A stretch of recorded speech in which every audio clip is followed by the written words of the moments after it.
ஓம் ஸ்ரீ குருபியோ நமக. ஓம் ஸ்ரீ மகாபெரிவா சரணம். நம்ம சேனலில் ஒவ்வொரு வியாழக்கிழமையும் மகாபெரிவரோட சச்சரிதத்திலேருந்து ஒரு அத்தியாயம் வாசிப்போம் இல்லையா?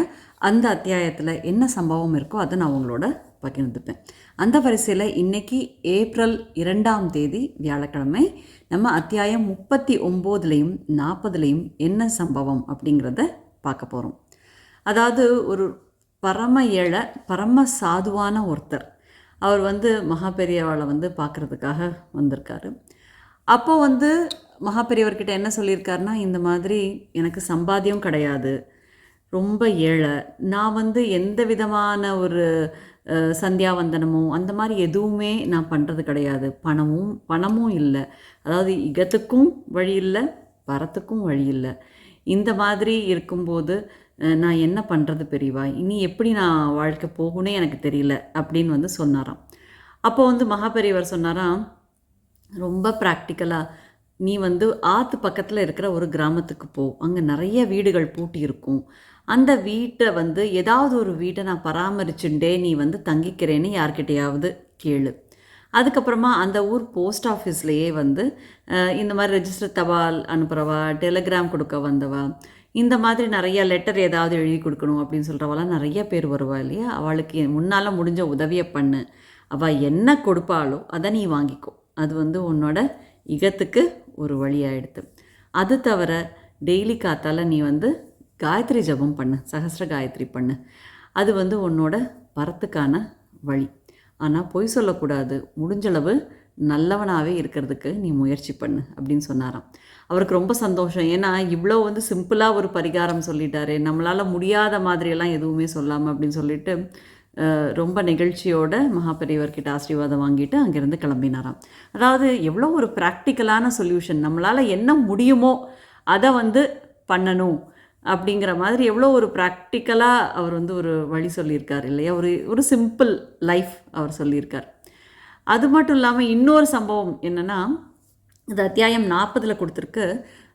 நாவலூர், சென்னை பக்கத்தில் நாவலூர் அப்படிங்கிற ஒரு கிராமத்தில் கருமாரியம்மன் கோவில் கட்டுறதுக்காக அங்கே இருந்த கிராமவாசிகள் எல்லாம் தீர்மானம் பண்ணினாங்களாம். இது நடந்தது 1945 வருடம், 1945 நடந்தது. அப்போ அவங்க போட்ட பட்ஜெட் ரொம்ப ஜாஸ்தி ஆகிடுதான், அவங்க போட்ட பிளானும் பட்ஜெட்டும். அப்போ மகாபெரியவர்கிட்ட அப்போ மகாபெரியவர் சென்னையில் முகாம் பண்ணியிருந்தார். ஸோ அப்போ மகாபெரியவர்கிட்ட கேட்டாங்களாம் அவங்க, சாமி இந்த மாதிரி நாங்கள் கருமாரியம்மனுக்கு கோவில் கட்டணும் அப்படின்னு நினைக்கிறோம், ஆனால் நாங்கள் போட்ட பட்ஜெட் பிரகாரம் பார்த்தா அது ரொம்ப ஜாஸ்தி ஆகுது, அவ்வளோலாம் எங்களால் பணம் சேர்க்கவே முடியல, ஒரு கால்வாசி பணம் கூட அதில் தேரவே இல்லை அப்படின்னு சொன்னாராம். அதுக்கு பெரியவா சொன்னாங்களாம், இந்த மாதிரி முதல்ல பூமியிலேருந்து 4 அடிக்கு மேலே ஒரு கோவிலை எழுப்புங்க, அதுக்கப்புறமா அவங்க கேட்டாங்களாம், உள்ளே பிரகாரத்துக்கும் சிலைகளுக்கும் சாமி சிலைகளுக்கும் இதுக்கெல்லாம் பணம் வேணுமே சாமி, என்ன பண்ணுறதுன்னு, அதுக்குன்னு ஒருத்தர் வருவார் அப்படின்னு சொல்லிட்டு அவங்கள ஆசீர்வாதம் பண்ணி அனுப்பிட்டாராம். அவர் எங்கேருந்து எங்கே கனெக்ஷன் போகுது அப்படிங்கிறத பாருங்கள். 1939 தான் செகண்ட் வேர்ல்டு வார் ஆரம்பிச்சிட்டு இருந்தது.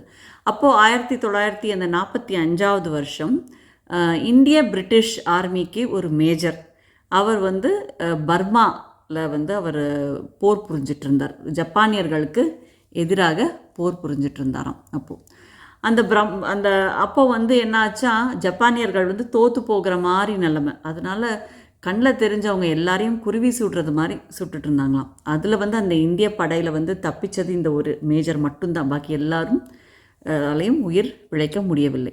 அவர் போர் முடிஞ்சதுக்கப்புறமா அவரோட மனைவியோட சென்னைக்கு வந்துட்டாராம். நம்ம சென்னையில் ஒரு புதிய வாழ்க்கையை தொடங்கலாம் அப்படின்னு சொல்லிட்டு வந்துட்டாராம்.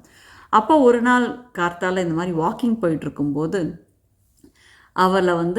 அவரையும் அவரோட மனைவியையும் அந்த கருமாரியம்மனே ஆட்கொண்டாலாம். என்னென்னா அவருக்கு கேட்டதான் இந்த மாதிரி, அவர் அந்த போரில் ரொம்ப மன வருத்தப்பட்டு என்னை பிழைக்க வச்ச, என்னை மட்டும் ஏன் பிழைக்க வச்ச அப்படின்னு சொல்லிட்டு கேட்டுகிட்டே இருப்பாராம்.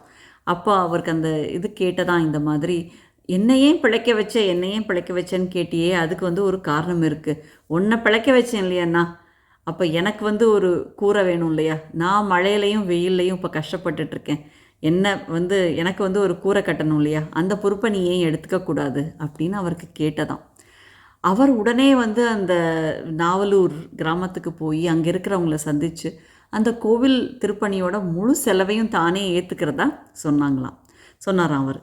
அவங்களுக்கு ரொம்ப சந்தோஷமாக போச்சான். அப்போ மகாபரிவார் சொன்னார் இல்லையா, இதுக்குன்னே ஒருத்தர் வருவார் அப்படின்னு சொல்லிட்டு இப்போ கோவில்லாம் கட்டி முடித்ததுக்கப்புறமா திரும்பியும் மகாபரிவரை போய் பார்த்தாங்களாம்.